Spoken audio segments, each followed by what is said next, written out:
Fala pessoal, acabei de comprar o Tigo 5X TXS. Eu queria falar um pouco da opinião do dono, né? Não tem nem placa ainda, então tô chegando nos 3.000 quilômetros rodados sem placa.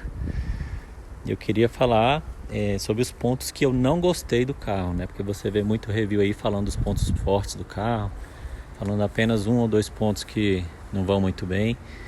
Então, já que você tem muito review aí falando da parte boa, eu como dono vou te falar somente o que eu não gostei do carro, tá? Vou assumir que você já viu todos os pontos positivos do carro. O primeiro ponto deles é em relação à pastilha de freio. A pastilha de freio, ela faz um barulho como se fosse aquelas pastilhas de baixa qualidade, né? Que tem parece que tem metais, né? Pedacinhos de metais nessa pastilha. Já levei na concessionária e falaram que é assim mesmo. É o material que é feito a pastilha que gera o ruído quando você freia, aquele assovio, né? Só que para mim é muito estranho, porque eu comprei um carro zero e tô com barulho na pastilha de freio, coisa que eu só tive quando eu botava pastilha de baixa qualidade no meu outro carro. Então eu não esperava isso do Tigo. Uma surpresa ruim, e faz barulho sempre. Quando o carro tá frio, pior ainda, né? Bom, aqui dentro dele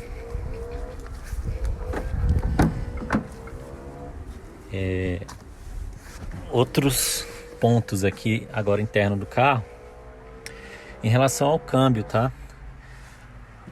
Eu tinha, antes de ter esse tipo aqui, um Honda Fit, né? Então tô acostumado com o câmbio CVT, que é um câmbio muito bom. Já no câmbio que eu experimentei aqui, eu acho inferior, né? Logicamente ao CVT. Principalmente na primeira e na segunda marcha. Quando você está começando a querer um torque do carro, às vezes ele não entende o que você quer. Ele dá uma trepidada, você sente que o carro dá uma trepidadinha. E de repente ele acelera muito, ou às vezes ele não entende que você quer dar um torquezinho a mais. Então ele espera para encher o pulmão ali. Aí de repente ele solta de uma vez e você não quer, talvez, essa potência toda. Então ele se confunde muitas vezes. Se você fizer um test drive, você pode experimentar isso quando você passa num quebra-mola e tem uma subidinha em seguida.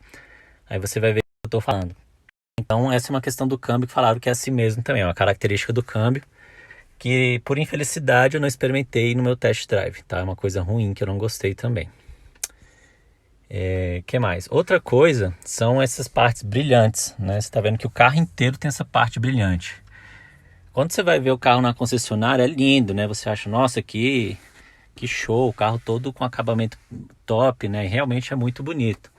Só que eu não pensei que no dia a dia isso seria um pouco ruim, porque se você olhar ali no retrovisor, não vai dar para ver aqui agora, mas durante o dia o sol bate nessas partes cromadas e quase tiram a tua visão do carro da frente, né? Assim, da pista, ela te cega um pouco.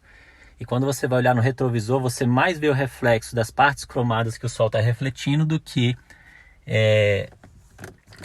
a parte que você gostaria de ver, que é do vidro. Parece que está fazendo sol no momento. Calma aí, Siri.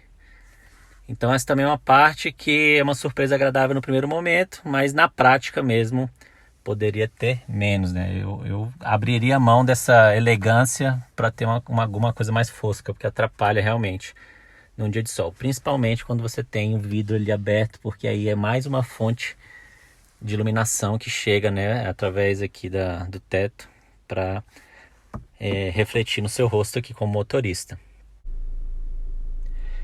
Outro ponto foi em relação aqui ao multimídia. Ele é um multimídia com tamanho bom, bem legal.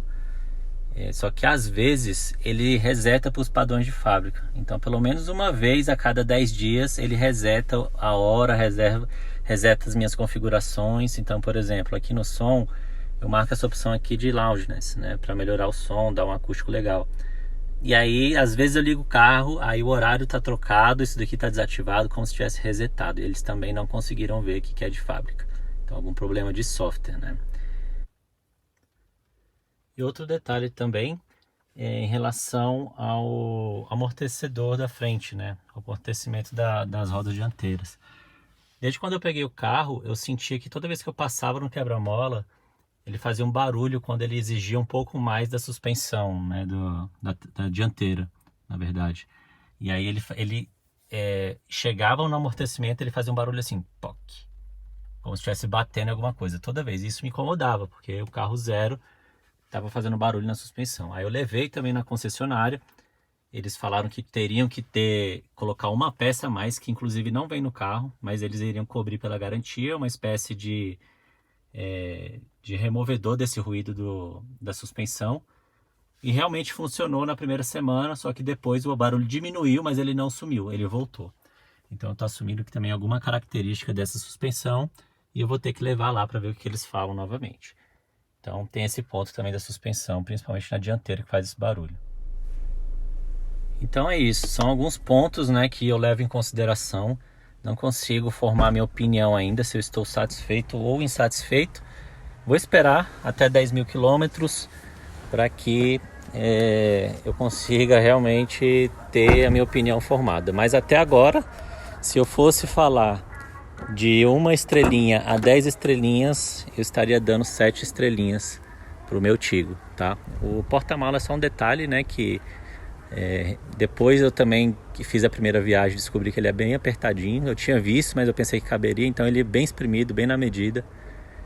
Talvez um ponto aí para considerar também. É um porta-mala bem justo, né? Você tem que fazer malabarismo talvez para caber as suas coisas. Tá bom? Então são os pontos que, como eu disse, que eu não gostei, e os pontos que você já sabe que o carro é bom, você vai ver em outros reviews aí. Beleza? Espero ter ajudado. Valeu!